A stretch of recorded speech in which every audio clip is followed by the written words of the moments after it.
We welcome you to Raiders Roundtable, brought to you by America First Credit Union. I'm JT, Eddie Paskal with me as always, and Lincoln Kennedy coming up a little bit later on in the show. The Raiders got a much-needed win, a dominant win. The first win for the interim head coach, Antonio Pierce, and the first win for the starting quarterback, Aidan O'Connell. Eddie, I would say that's a good day. Yeah, check, and check. I mean, we were going into Sunday. I mean, I would have settled for a win, right? Just a W. But the fact that it was a dominant win, we were talking to Jason Fitz. He called it a beer game, right? A game where second quarter, you pop open that beer, no stress, just enjoying the vibes. And man, it was awesome. A lot of positive energy coming out of this organization, certainly coming out of the Raiders locker room. And man, it was a ton of fun Sunday afternoon. The Raiders had to win the game. Yeah. There was no way to spin it. I mean, you got the interim head coach pop and bounce. We've seen that with other teams. You know you're going to have to win that game. They were a better team. The Giants weren't an elite team, so they had to take care of business, and we'll get to the Jets coming up as they come in for Sunday Night Football. But everything that needed to happen in that game happened, almost everything, because they had to establish the run, get Josh going. They did it. The quarterback didn't turn it over, and the defense had some big plays. As we see Aidan O'Connell coming out here, and this is his first big game because it's at home at Allegiant Stadium. He's the starter, and you could tell, Eddie, the goal was to establish the run early. Yeah, I mean, we look at that opening drive, JT. I think it was 5 rushes and 1 pass from Aidan O'Connell en route to 7 points. But, I was just so impressed by the offensive game plan in general. You got a rookie quarterback out there. Yeah, he's really talented. You feel good about him, but don't make him do too much when you have all these incredible playmakers on that side of the ball. Yeah, and Aid made a great pass here over the middle to Jacoby Myers. I'm a big Jacoby Myers guy. When he touches the ball, he does something with it. He's a great red zone target. He's an efficient player. Very good in the passing game, good in the red zone. I'd like to see more of this because that route that we talked about, let's see more in the middle of the field instead of really difficult balls on the sideline where players have to come up and make big plays. And how about Jacoby here on that sprint to the outside? The blocking was key, especially Devontae downfield. I mean, and he got a little bit of love from Aidan O'Connell after the game for that. But, I mean, you talk about that opening drive, and I think there was so much energy focused on that opening drive from the fan base. What are the Raiders going to show? And really, JT, they established their authority. They established who they were going to be the entire afternoon on that opening drive there. And the defense knew that they were going to have to stop the run. Daniel Jones played early, but he wasn't at 100%. No. When he went down this time, I was wondering if it was an Achilles because we saw Aaron Rodgers on opening night, and then we had the non-contact. You say to yourself, oh, no, you wish this kid well, and you hope that he could be healthy in the league. But right here was the key to the game. He went down, he planted, the knee was gone, and he's gone for the year. Yeah, I mean, it's a bummer, man. It's unfortunate. It is. You don't ever want to see this happen. But the reality is you can't punish the Raiders for taking advantage of the opportunity after Daniel Jones went out. And it's the unfortunate nature of this game sometimes, and you just hope that he's back sooner than later. Yeah, the Raiders were great. The pass rush was unbelievable. DeVito didn't have a lot of time. He had to make a lot of decisions in the game. The pursuit of Max Crosby, that we're seeing him tracking the ball down. He goes after DeVito a little bit there, a little pushing and shoving. But classic Max Crosby, 3 sacks in the game. He brought his A game as always. Yeah, I mean, I know we're going to talk about it, but I think it's time that we have a serious, not just wearing our silver and black tinted glasses, but a serious conversation about Max Crosby, Defensive Player of the Year. Well, we got to get him in the running for it because some insiders don't even have him in the running. It's ridiculous now. But for Saquon Barkley, he's a good player in this league. We knew that we'd see Patrick Graham's defense along with Antonio Pierce, the former linebacker coach, come in there and really assert their energy to tackle well, something they weren't doing. They've been very spotty. They have a good game of tackling, then a poor game. I think this was a solid game overall. A lot of it had to do with the energy. Yeah, 100%. When we talk about that energy, I mean, you can feel it when you walk into this building, right? You can certainly feel it at Allegiant Stadium. The defense brought the heat. They brought the juice. Saquon finishes 16 for 90. But, man, you talk about he's a good player. A good player is going to get theirs, but credit Patrick Graham's defense for holding And up. I know you tweeted when Hunter caught a pass. Yes, sir. Yes, you were excited, along with the fans who got on their feet for Hunter Renfrow. And what I love about this play is they went 5 wide, and I scream it from the mountaintops. Yes. Go 5 wide and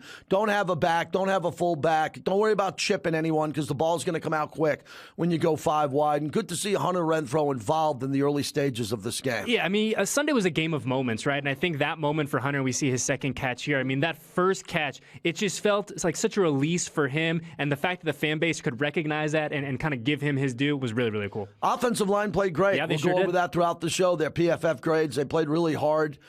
They did an unbelievable job run blocking, but I love the pass protection even more, especially with the schedule coming up as we get to that. So this was an important game for the offense, for the quarterback not to have to do too much, for Josh Jacobs to have a wake-up game, and the offensive line. The Raiders here, this interception by Amik Robertson was just one of the great highlight plays we've seen in the NFL this year. Yeah, I mean, Amik, we talk about it all the time, right? People count Amik out all the time, and what does he do? He just makes plays. He's a very athletic dude. We kind of sleep on him because of his size and the fact that, yeah, sometimes he gets beaten, and it's not the prettiest thing in the world. But, I mean, big credit to him, man, doing his thing out there. Got to make plays. The big takeaway this year was the Raiders we knew in training camp when we were there, Eddie, in the preseason, the goal was to turn the ball over more, and now those turnovers are starting to mount and they're starting to add up, and I think that's really important for the morale of the overall team. Yeah, 100%, and we're starting to see it come in bunches now. We're starting to see, it's not just Max Crosby, right? We know what we're going to get from Max, but the fact that it's other guys on the secondary is great. This is the biggest play of the game, Trey Tucker's bomb.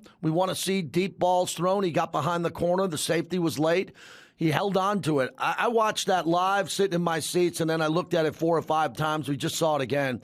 That was one great catch before the second Josh Jacobs touchdown. Completely sold out. I mean, that is about as full extension as you can have. And I think the important thing to note is you look at Devontae's reaction to that catch, too. A guy who's engaged, a guy who's involved. And, yeah, the ball didn't go to him, but he's celebrating his dudes out there big time. No, Eric Allen said it yesterday on Press Conference Live that you saw Antonio Pierce talk to Devontae throughout the game, basically saying, you're going to get yours. You're going to get yours. Let's just get this going. Then another tip ball. Nate Hobbs. Yeah, there he is. Nate healthy and explosive and around the football. Like I said, I think Nate's one of the most important players on this defense because he can be in the slot, on the outside. He can do everything, and he can get behind the line of scrimmage. Yeah, and again, like the big thing for me, JT, is the fact that we are now seeing these explosive, game-changing plays from guys not wearing number 98. Yeah. That is the big one for me. I don't care if it's Nate, Amik, Marcus Peters last week, Robert Spillane. There are multiple guys who are impacting the game on that side of the football. Marcus Peters could have got an interception. Yep. Luckily, he kept the ball alive and in the air. And Nate showed a lot of emotion, and the defense followed him back. And then Aidan O'Connell making plays here. This went to Carter on a really quick bubble screen that I like a lot. Normally, if you're going to hit someone behind the line of scrimmage, the blocking's got to be there. Look, Eddie, the game was over at this point. Yeah, I was going to say, we haven't even mentioned the fact that it's 24-0 early in the third quarter. It's 24-0, and a lot of fans were asking me later in the game, how come the offense didn't stay explosive?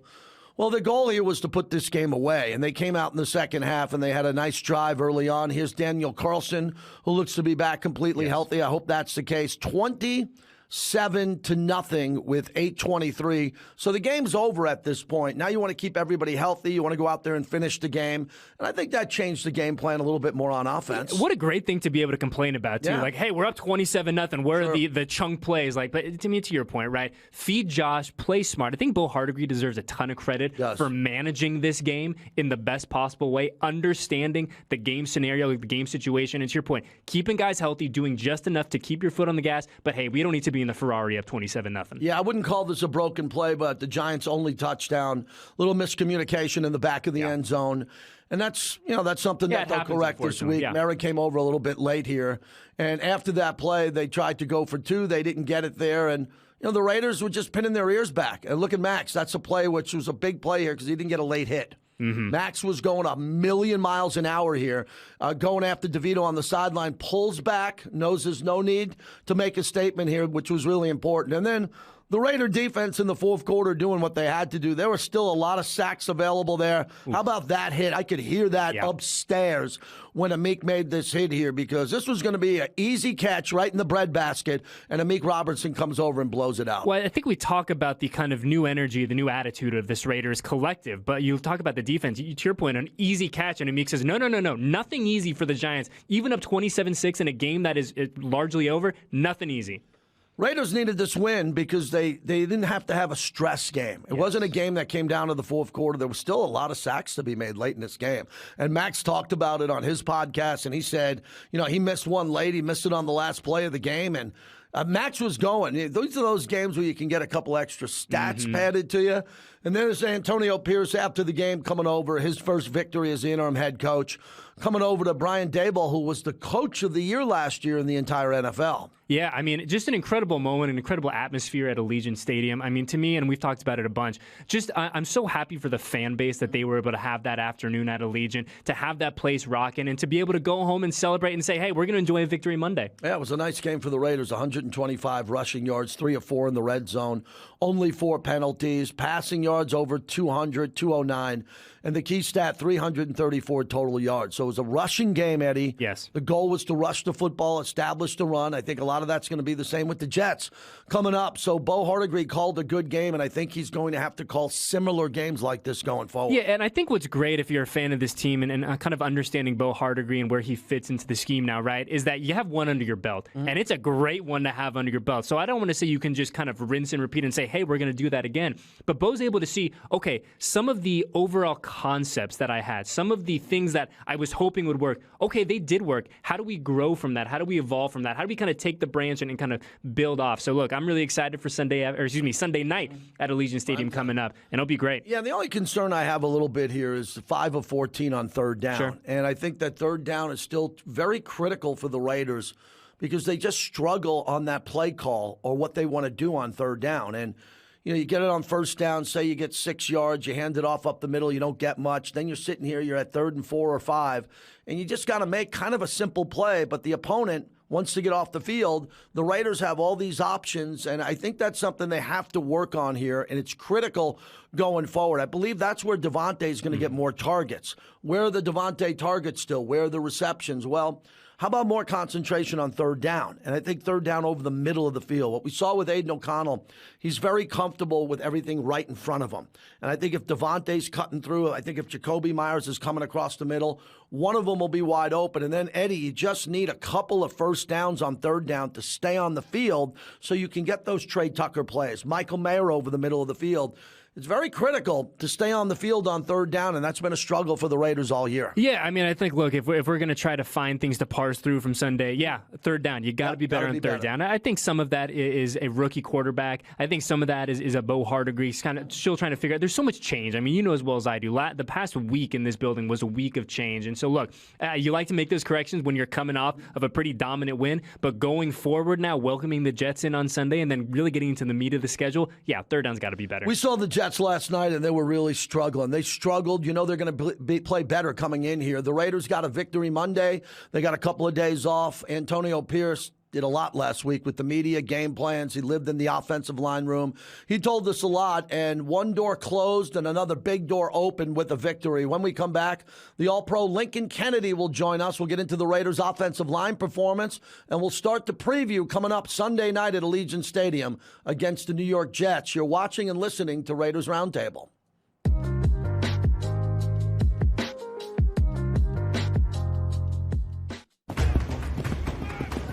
When you're a part of a team, there are expectations. And one of the things I expect from my team is trust. I work hard to win, and I trust my team to work hard too. That's why I feel good about America First Credit Union.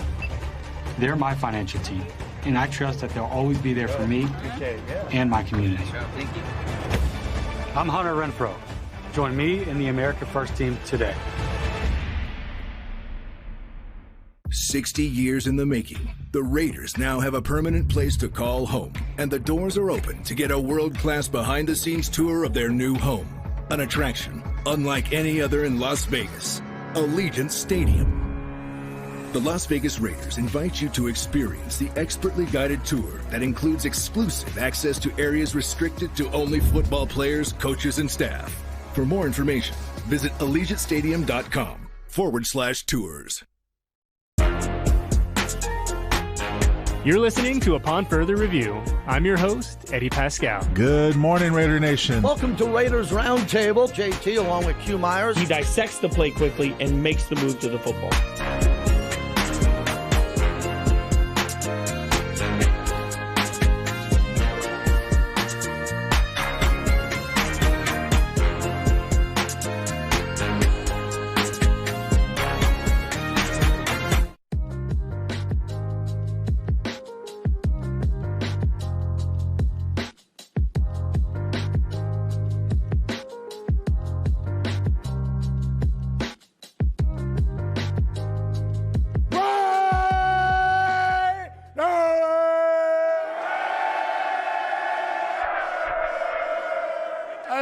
Like we talked about it, man. Blank sheet, new chapter, we writing our own script. Write our own script, man. That's just one step, man. You guys know how this go. But more importantly, man, this is about us. This is about you. You guys made up your minds what we was going to do, and we did it. Exactly what the we said, and then we did it. Hey, man, I know the coaches, the whole organization, the whole building is proud of us. More importantly, I'm happy for you guys. That was rough the last 2 weeks. Biggest window, the front window. And guess what? Every door we go into, we're kicking that from now on. So no thanks about it, man. Hey, man, you know what this time is? I'll see you Wednesday!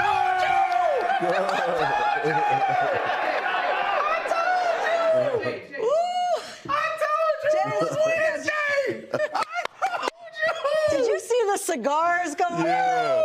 Such a different vibe. He said in his you know what got me like you, James? On Wednesday when he said Raider Nation versus everybody. Yeah. I mean, a leader of men, he inspired everybody. And the thing that was missing was the connection with the players. Yep. That feel like we are all in this together. Forget everybody else. We're all at the same level. We're all going to do this together. And we just felt that. Yeah, that's unique. That's like no other locker room in the nation. That's like that Colorado locker room at the beginning of the season, right? Yeah. That's the kind of vibe we're getting right now, and it's going to last. That effort is going to be there. You may not win every football game, but that effort, that authenticity is going to be there. He is just so right for this job at this point right now. That brotherhood and that camaraderie is going to be contagious. That feeling they haven't had in a long time is going to go into that Jets game, and it's going to be a tough game. But yeah. That's hard to capture. I'm putting my money on AP. It's hard to capture that. I will see you Wednesday. You know what that just did to them boys right here? You know how hard they going to come out on Sunday and play? Yeah. Yeah. Saying we ain't finna mess this schedule up because we know when we beat up on the Jets, I will see you Wednesday. When was the next time they had a day off? How about James Jones, Raiders game day? Welcome back to Raiders Roundtable. JT, Eddie Paskal, we bring in the great Lincoln Kennedy. And Lincoln, let's just work off before we get into the game, just the happiness inside the locker room, the cigars, the fun, the coach. Raiders needed that at the right time if they were going to pivot and turn this season around. A lot of drama going into that game, and the Raiders delivered. Yeah, first of all, it's good to be with you guys. There's two things I will say. First and foremost, congratulations, Raiders. AP, you guys did a hell of a job. But I will say this. When you're yelling Raiders, it's got to be one breath. You can't take a breath in between. So you can't say, Raiders. No. It's got to be one breath. You got to work on that, breathing from that diaphragm. And the second part, hey, guys, if you're going to break out cigars, let's do it after we have at least 5-6 wins before. But I get it. Hey, look, I'm all happy for you. No, you know what? Here's the thing, JT, we were talking about it, and a lot of people had asked me, what could we expect from the Raiders this past Sunday with AP getting a new deal? And I said, we just don't know. Today's player, in my opinion, guys, is very different than what I was accustomed to. Very different than what Antonio Pierce played with and played accustomed to. And it's been my experience that coaches who have played the game before generally want their players to take on the same type of attitude, preparation, and execution that they did as pros. A lot of times that's not the case. It's always harder to get that out of someone else that you thought that you might have gotten out of yourself. But with that being said, I think that we saw a tremendous effort this past Sunday against the Giants. Now, for you guys, I don't know about you guys, but for me, I'm taking it tongue in cheek because, first of all, the Giants aren't a very good team, first and foremost. Secondly, the Raiders got to win as they should against the team they should have beat. But I felt the same thing about Pittsburgh. I felt the same thing about Chicago. Ended up getting 2 losses. I'm not saying the season is over with by any stretch of the imagination, but the Raiders need to play more like that going forward, especially when they get into playing some of those good offensive teams like the Dolphins and the Chiefs. Yeah, I mean, I agree 100%, Link. I mean, this Raiders team is going to have a huge test in front of them this Sunday night at Allegiant Stadium. But, one thing I wanted to ask you about is, and I forget who asked it during his introductory press conference, but someone asked AP about how he's evolved as a coach. And he gave this great answer about, hey, I've been a high school coach, I've worked in college, and now I've been in the NFL, and I've been able to grow and mature. And I've had guys on every step of the journey. And he understands how you have to change. To your point, Link, that the NFL player in 2023 is a lot different than the NFL player in 2001.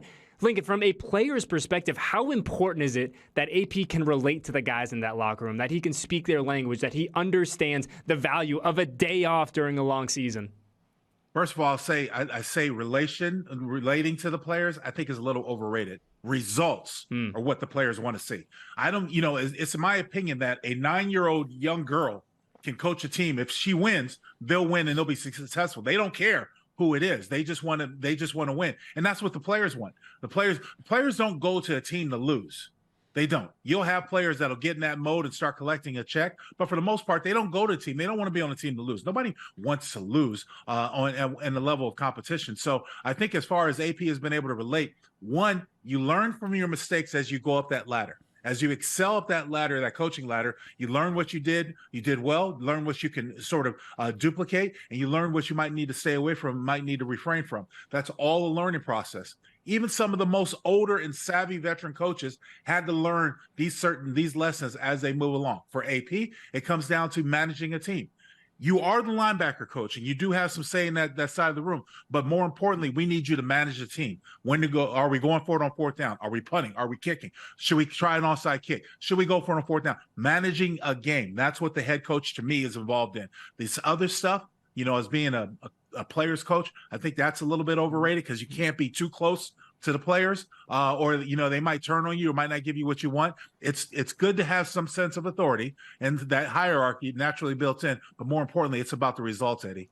Lincoln, I think it was evident to everyone that they wanted to run the ball. That was the game plan. A new offensive coordinator, and they've still been trying to get Josh Jacobs going. 2 check marks. It was an easier game plan to run it, get the offensive line going downhill, play physical, because Antonio Pierce said all week the physical aspect of it was what he would deliver. He would make sure that would be there to start off the game. What'd you think sitting in the booth with Jason Horowitz and seeing a heavy dose of Jacobs early in this game? Well, I thought we've gotten better, progressively better in the run game. Now, that's still one game. This next team that you're going to take on, the Jets, is pretty doggone good against the run, too. So you'll have another chance to go out there. But the thing is that what we saw a commitment to not only calling the plays, but we also saw a better commitment, guys, collectively out of the execution. I saw the front line, the offensive line of the Raiders block the box, what you were supposed to. I want the corners and safeties to make the tackles on my running back rather than linebackers or defensive line. And I think that's what they've done. So going forward, I think it's a lesson that's going to definitely pay big dividends for the Raiders. But most importantly, guys, it's about the execution. What I saw this past Sunday was that the Raiders got after them, and then they got a little confidence. That confidence, kind of grew as the game went on. But I knew they absolutely essential to have a running game, because a running game, in essence, is a young quarterback's best friend. Like we talk about the commitment to the running game. Season high rushing attempts for the Silver and Black, 34, which is music to my ears, especially to your point, Link, with a young quarterback. But we heard from Josh about, Jacobs, I should say, after the game, about getting in a rhythm, right, and knowing that he was going to get his reps. For an offensive line, right, for the big guys up front, Link, when you know that's going to be kind of the plan, that's going to be the goal, the objective, does it help the big guys up front, those front five, to get into a rhythm, knowing, hey, we're going to have 30-plus chances to go kind of exert our will on the defensive line? Well, without having a number in mind, what you want to do is you want to go out there, and when the first run happens, Eddie, you want to come off the ball. You want to knock that other SOB in the mouth. And more importantly, you want to have good production on that first run, because you want to look over to the sidelines and see whoever the run coordinator or run caller, who the coaches are. You want to be able to shake your head like, yeah, we got it. We got this. Let's do this. That's what offensive linemen do. We like to salivate. We like to slobber at the mouth because we want to knock somebody in the mouth. And the only way you do that is by going forward. If you have success with those runs, like we saw early in the game, JT and Eddie, then you're more apt to call it later in the game. And sometimes those 2-3 yard runs will break into a big, nice little chunk of game if it's not a breakaway. I thought it was great that they handed it to Jacoby Myers in the backfield, and Josh had a couple of touchdowns. I like the way that Bo called the game, because you had guys in motion. They went 5 wide. Everybody on the Giants sideline knew it was Josh Jacobs' day. They couldn't stop him, and they had sustained drives. What was only interesting to me, Lincoln, before you came on, we were saying that the game was over so early. I think it changed the overall game plan of what they wanted to do. They didn't want to give the ball away. Daniel Jones is out of the game.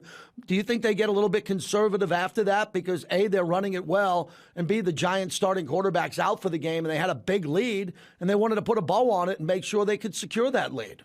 Well, JT, that conservatism is both ways. It goes with the coaches as well as the players. A player looks up on the screen and says, look, we got them down 24-0 or 27-6 or something like that. You think the game is over. Mm-hmm. You're counting the minutes to be the game is over. You're not really thinking about that. That also affects your psyche if you think about it, guys. You're not coming off with the same vigor, the same amount of oomph in the first quarter that you did in the fourth quarter when you know the game's in hand, or you're not as pressed. So there is going to be a little bit of being conservative in those realms. That's going to happen. I think that's a natural tear. What I was most concerned about, and I told Jason in the second half of the broadcast, I want to see if the Raiders can finish, because I know the Giants are going to make adjustments, and they did. And they were able to do some things moving the ball the second half they weren't able to do in the first half. But the big thing for me was the Raiders making adjustments. Okay, we see they want to run Saquon Barkley. Okay, you know they're going to try to find a way to get the ball to number 26. More importantly, you know that they're going to try to find a way to get the ball out of the quarterback's hands, whomever it is, either Danielson or DeVito. And you saw that. You saw that in the second half. And you also saw them have a little bit of success. So my issue is always about the Raiders finishing games. We got spoiled last year when we saw this offense and the Raiders jump up on people, several opponents with double-digit deficits, not make the same adjustments in the second half, and then end up losing the game.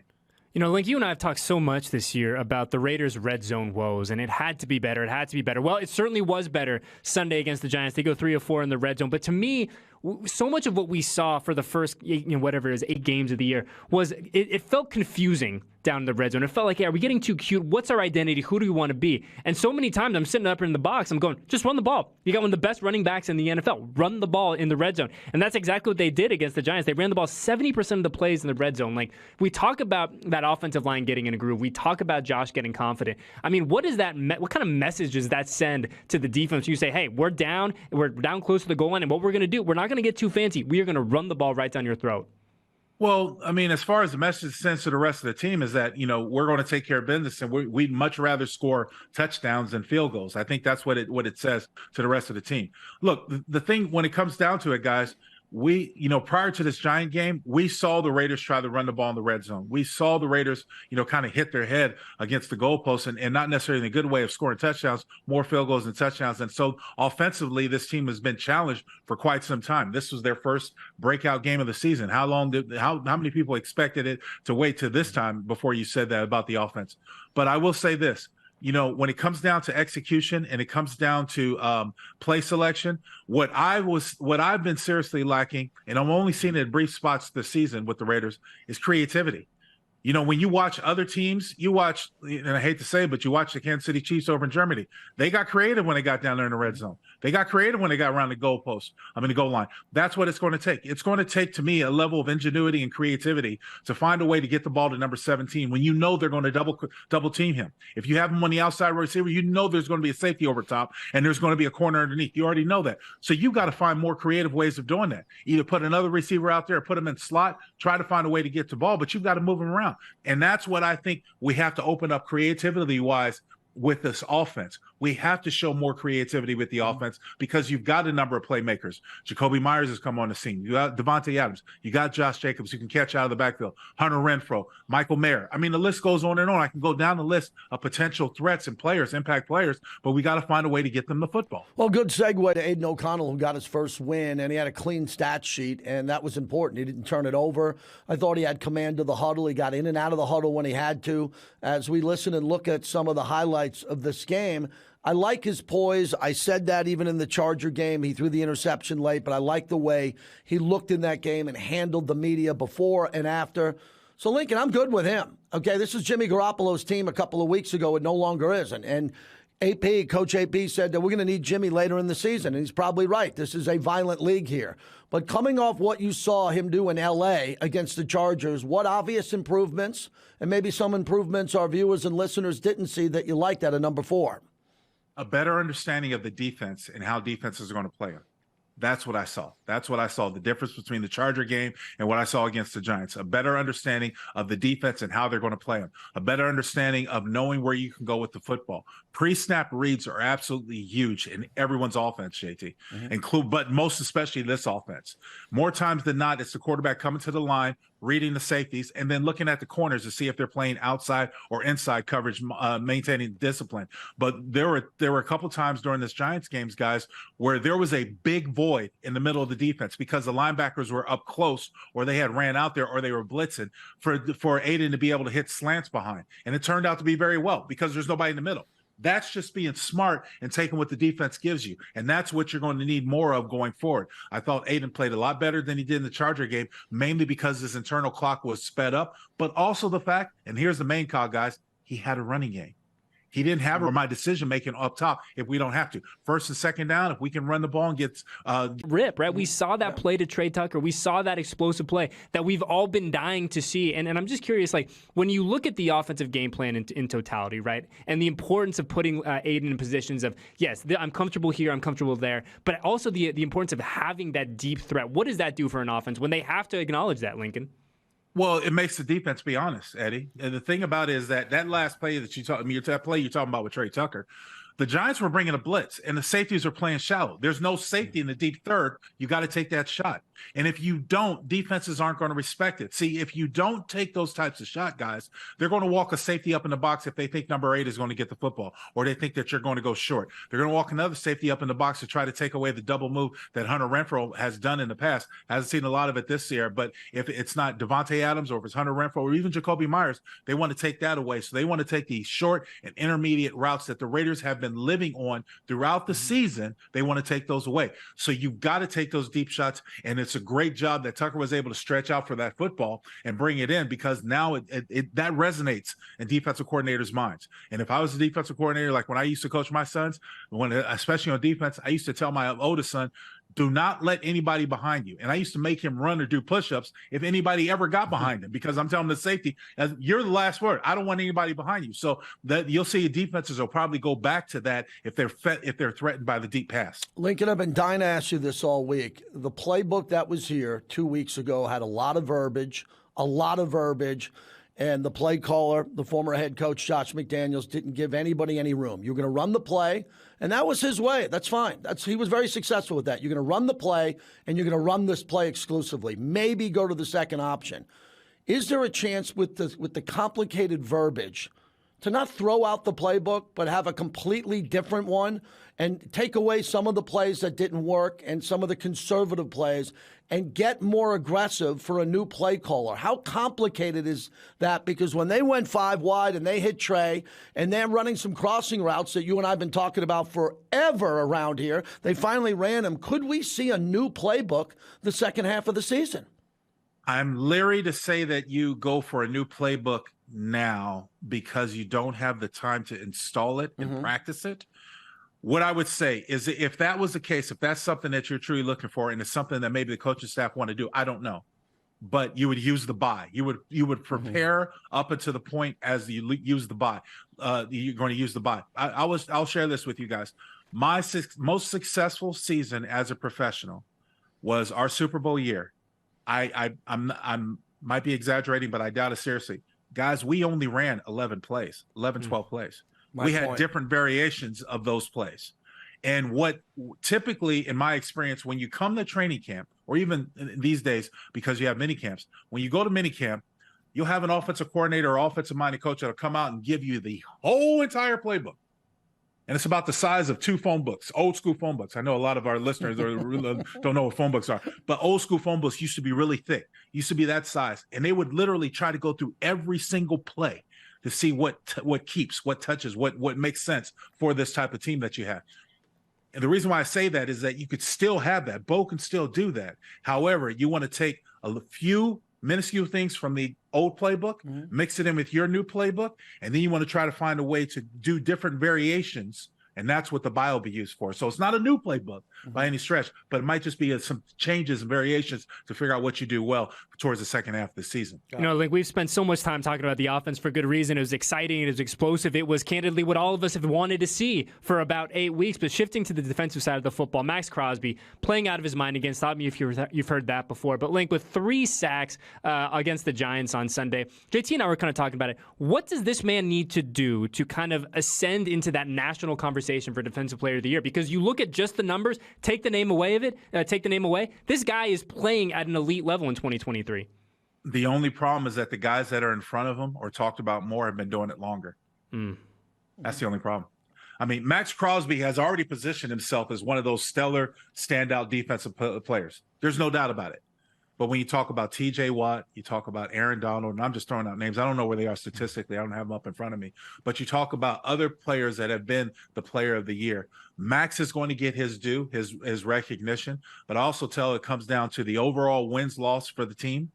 you know, how they finish that, and more importantly, how this defense plays on from here on out. Because it's games like that, at times like that, you know, when you saw the Giants game, that you'll see even more Sunday night, when you get that primetime recognition, that you'll resonate in people's minds. And it's been my experience that usually once a year, the year before, when a guy has a breakout year, now he puts themselves on the top of everybody's tongue to talk about those conversations. If he continue to do it, then you'll be noticed. But I mean, that's the only issue. I agree with you wholeheartedly. I think Max Crosby should be considered for defensive player of the year, without a doubt. But I also know the guys that are kind of talked about in the media spotlight ahead of him have been doing it for a little bit longer than he has. I'm really enjoying watching the defensive line play. I am. I like the stunts. I like the rotation. I've complained about it in the past. It seemed to be one guy who played at a high level and everyone else was just guys trying to do their job. That's not the case anymore. I'm very proud to say that and see that around this team and getting to know some of the guys, that they really want to be involved in this Max Crosby conversation. It must be interesting to be in that locker room and everybody's talking about Max and he's getting all the media. He's going on all the big shows and they're sitting there going, hey, I want a little bit of this, and they're playing that way. And I want to talk about the secondary, Lincoln, the ball hawks and the plays they're making. Marcus Peters with a tip. Hobbs gets an interception. Amik Robertson's interception was one of the highlights. It'll be a top 5 this year no matter what happens. 100%. We got a lot of football left. So do you see the confidence, and what do you see? Because you sit on the same level as Patrick Graham, a couple of booths down. Do you think it's that much better with him seeing the field that wide and that high up with the safeties and the corners on the back end? Well, I know Coach Graham wants to utilize either a 2 or a 3 safety look. And there's been times where they've had to do it. Mainly because of injuries. We've seen that Marcus Epps has had to come down from his safety position to be more of almost like a nickel safety or a dime safety type of, where he's playing over tight ends or playing against somebody with multiple receiver sets. So to answer your point, JT and Eddie, look, the secondary has been playing well enough. They've been playing, in my opinion, well enough all year, allow the defensive line to get sacks. It's just that when quarterbacks have been able to extend plays using their legs, it's made a little bit of a breakdown for the secondary. And there has been some sort of executions to break down some missed laps. You saw the last touchdown. The touchdown the Giants has was a blown coverage. You've seen it a couple of times. So they're starting to finally condense some of those. But, you know, for the most part, the secondary has really had to do a magical juggling job, where you talk about the injuries to some of the players, and then the fact that they're really thin at linebacker. They had to make some adjustments at linebacker, had to let a couple of defensive backs go. So it's a really strong challenge, but you've got to get a rush that's going to get there. And just a little side note, talking about the locker room.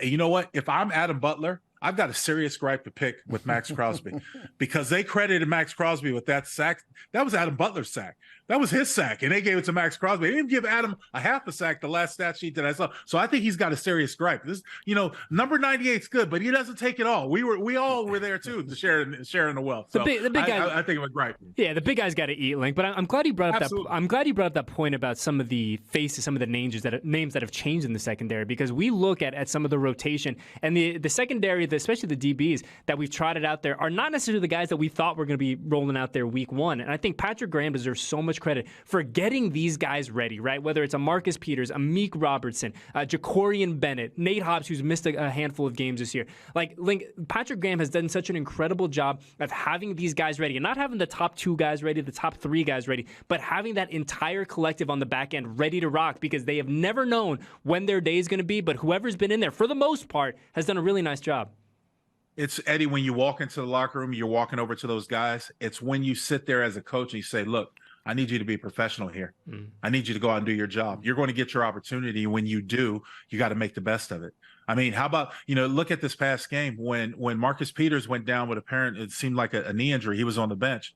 Jacorian Bennett had to go out there and play. Now, he's had a little bit of an up and down season, right? So you talk about confidence might be waning. You never know where he's at, but he goes out there and makes a couple plays, gets fired up, and they're able to finish the game strong. He's able to finish the game strong. There's going to be times where you're going to be tested like that throughout the season, and you've got to make the best of your test. Obviously, Robinson has done the best of his test, but we talk about how many times has that other corner spot other than opposite of Marcus Peters going through a change? How many times have we seen different guys there? And we're still seeing a rotation. You got to play a rotation. When you've got to figure out what's right for you, because let's face it, when you get into the games like Kansas City, who's going to cover Travis Kelce? He's been a nemesis to us ever since he came into the league. When you play Miami, how are you going to cover their multiple wide receiver set, especially with all that speed of Tyreek Hill? So you kind of have to get these things good. It's better for the Raiders that they've got some offensively challenged teams that they're facing as we work up to those moments. All right, Lincoln, we're going to wrap it up, taking a look ahead at the Jets. And on Monday Night Football, they really struggled. And you could see the disconnect on the sideline. They couldn't believe it. Aaron Rodgers was shaking his head. Robert Saleh was shaking his head. Zach Wilson just played terribly. And he played better at times this year. And the team's got a 4-4 record. They got a lot to play for here. They're right there with the Bills in the division. Yeah. They were ahead of them going into that game. So I look at the stat that jumps out at me the most. The Jets are 30th in rush defense at 137.3. Raiders are 31st. We give up 138.7. So this is 30th and 31st. Jumps out at me that both teams are going to want to establish the run. This is an elite secondary for the Jets with Sauce Gardner. They're good on the back end. We got a young quarterback who's a rookie here. Would you assume it's going to be a heavy load of Josh Jacobs because of what you saw with the Jets on defense, and especially the fact that their offense turns it over a lot? JT, Eddie, with this any team, going in any game plan, you want to have a heavy dose of run. Mm-hmm. The running game helps out the quarterback. It helps you set up the pass. It helps you set everything else. You want to have more run. But more importantly, I don't want to get into a pass-happy game because the Jets do have a pretty good pass rush. And Robert Saleh's teams have always been able to rush the quarterback successfully with 4 guys. So I don't want to get in a pass-happy game. I want to be able to run the football. Want to definitely be able to take advantage of that. So much like the keys for the Giants game, same for the Jets game. Run the football and stop the run. And that's going to be imperative. But the big thing is that if you're the Raiders, you can't take any type of solace in the fact the other team's offense is struggling. You have to go out there and do it. What the Raiders need to do exceptionally well this week, too, guys, score touchdowns. You get in the red zone, you got to score touchdowns. You got to score because that's how you put the pressure on the opposing team. That's what you saw last night in that Jets game. When the Chargers went up by touchdowns, the Jets can't play conservative. You can't run the ball 3-4 times in a series. You got to pass the ball to get back downfield, try to get scores. Then you become one-dimensional. You play into the line of the defense, the hands of the defense. Yeah, and we look at the Jets, and I think for me, you hit the nail on the head with the red zone efficiency. And let's see if the Raiders can kind of ride that wave of momentum, putting up touchdowns instead of field goals against the Jets team that candidly has had a hard time scoring points in 2023. But for me, Link, we look at what happened to Zach Wilson last night, having a hard time controlling the ball, keeping the ball in his hands. This is a Max Crosby game. This is a Max Crosby. This is a defensive line game. Go make life miserable for Zach Wilson. And if they're able to do that, Link, I really like what they're going to be able to do on the defensive side of the football and making life difficult for a young quarterback. If you get any pressure on any quarterback, I don't care who it is, they're going to have a hard time. And because if they're starting to look down at the rush rather than looking downfield, advantage defense. That's what you want. That's why if you hit a quarterback, you hit him early, or you show that you're going to blitz him and harass him, and it gets him a little frazzled, gets him a little worked up, advantage defense. That's exactly what you want. That's when you've seen when Zach Wilson has struggled, guys. That's what I've seen. He's been pressed because he feels I've got to get it to my star receiver, or I've got to get the ball downfield, or we've got to get a touchdown.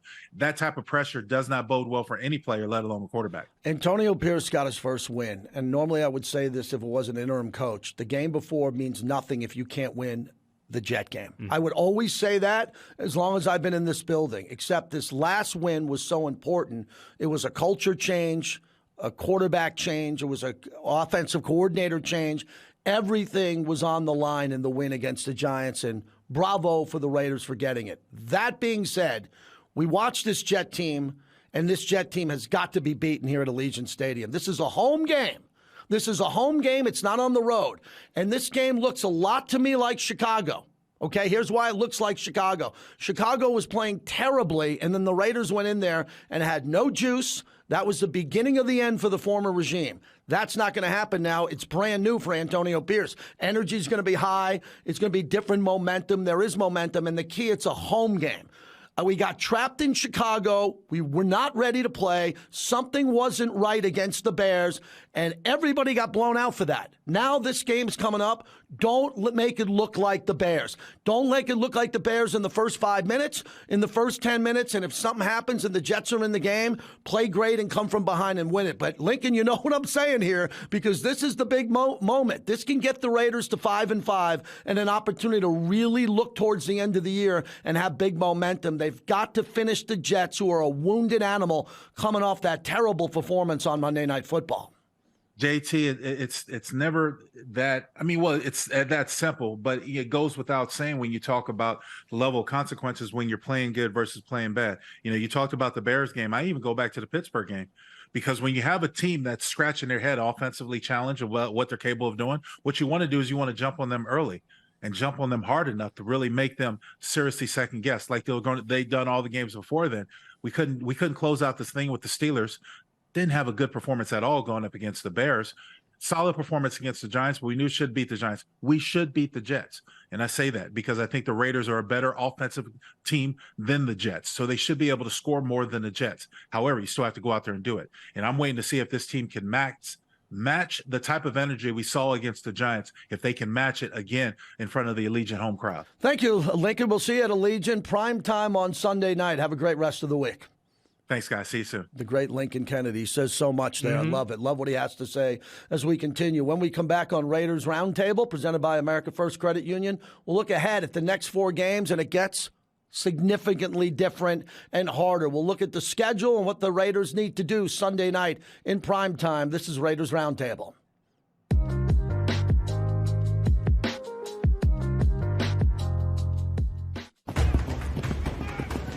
When you're a part of a team, there are expectations. And one of the things I expect from my team is trust. I work hard to win, and I trust my team to work hard too. That's why I feel good about America First Credit Union. They're my financial team, and I trust that they'll always be there for me and my community.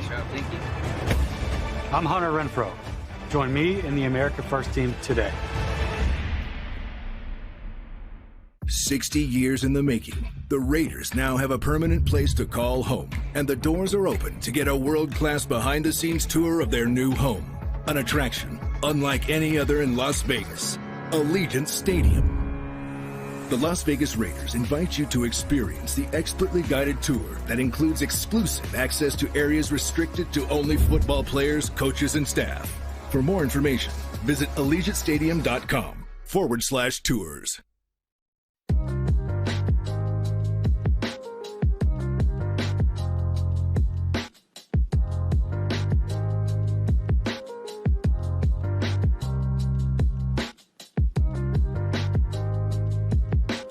Appreciate you coming back to Raiders Roundtable. JT and Eddie Paskal. Thanks to Lincoln Kennedy. Eddie, we got to get into this entertainment. Yes, sir. You know, my wife's with me. She's a ticket holder. My son was there, and we watched the entertainment. We know a little bit before we go in there.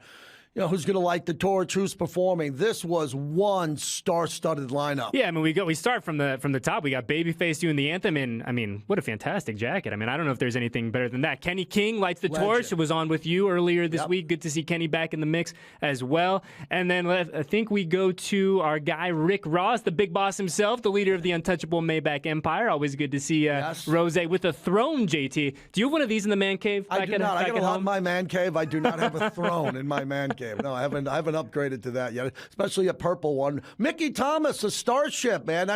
These are friends of Mark Davis, and Mark has been friends. These guys used to be in the Oakland press box. And then how about our world champions? That's right. World champs. That's right. A few members of the Aces. We got Chelsea Gray, the point guard herself, in the house, getting the people hyped. And then someone that you and I both know as we wrap it up with Don Felder, man. Look at that. Good to see Don in the mix as well. The Eagles, and he showed the Raider logo. That's and right. Another great friend of Mark Davis. And that's what Mark loves. Mark loves the entertainment, but he cares more about winning. Yes. And winning. And you go to a Raider game, especially I talked to Giant fans when they were leaving and at the game. I had some friends who came in.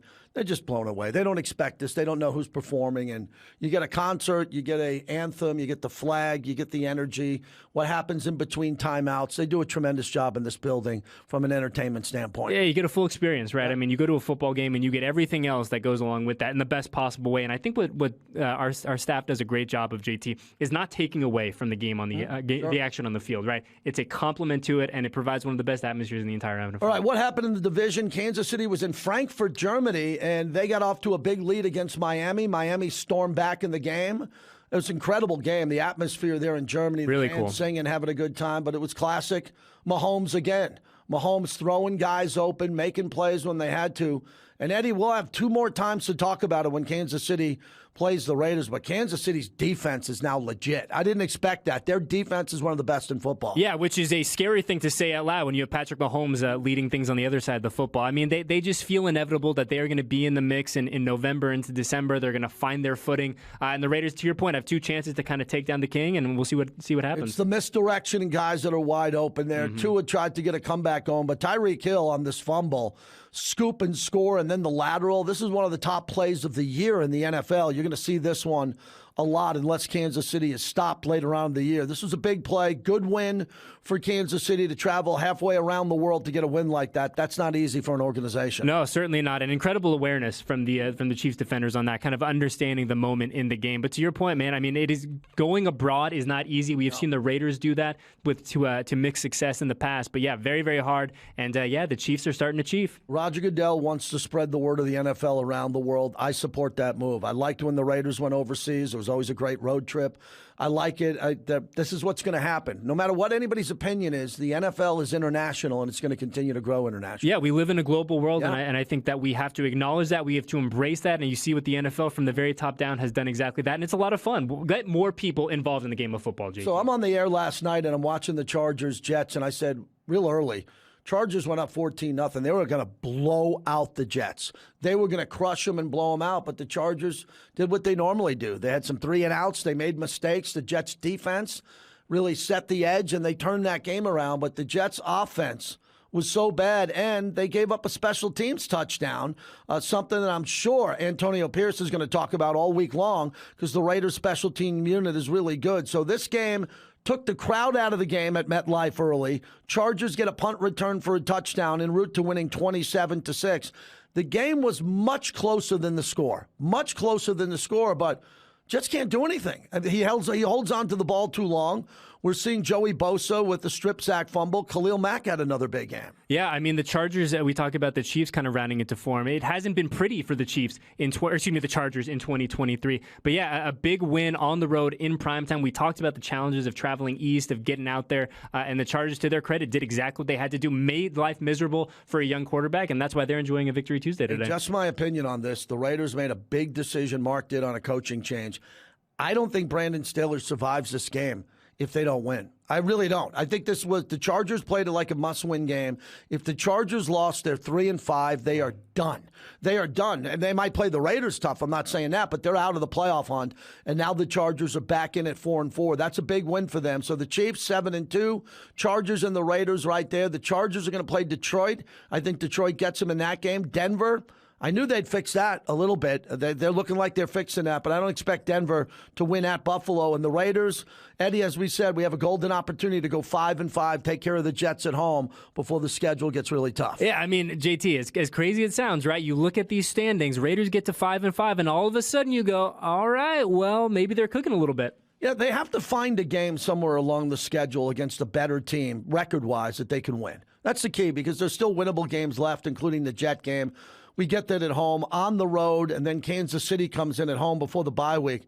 Man, that bye week's still a long way away. You got a young one at home and a wife. You still don't have any time off, man. Look at that. You're going to be here almost 7 days a week. How did they give us a bye week in week 13? Is that even technically a bye week? This is what I was talking. I was joking when the schedule came out, and people were like, "Oh, I like the late bye." I said, why? Like, it's nice having a late bye, air quotes. It's December. It's December, JT. So, yeah, I mean, I think a battle of attrition, we see that in the NFL every single year. Who can get a little bit of lucky with the injury bug staying away from you? But, yeah, certainly an exciting 4 weeks, an enticing 4 weeks, and now with the Antonio Pierce at the helm, a very entertaining 4 weeks upcoming for the Silver and Black. This is a very important week. We appreciate everyone who watches all our programs on all the platforms. Keep coming out. Allegiant Stadium. There was a change at Allegiant Stadium. Yes. Take it from me. From being in the crowd, at the torch, down on the field, there was a change. It happened. It's a new day in the Raider Nation. Hopefully the Raiders can build on this momentum and get a win against the New York Jets on Sunday. For Eddie Paskal and Lincoln Kennedy, I'm JT. Thanks for always watching and listening to Raiders Roundtable.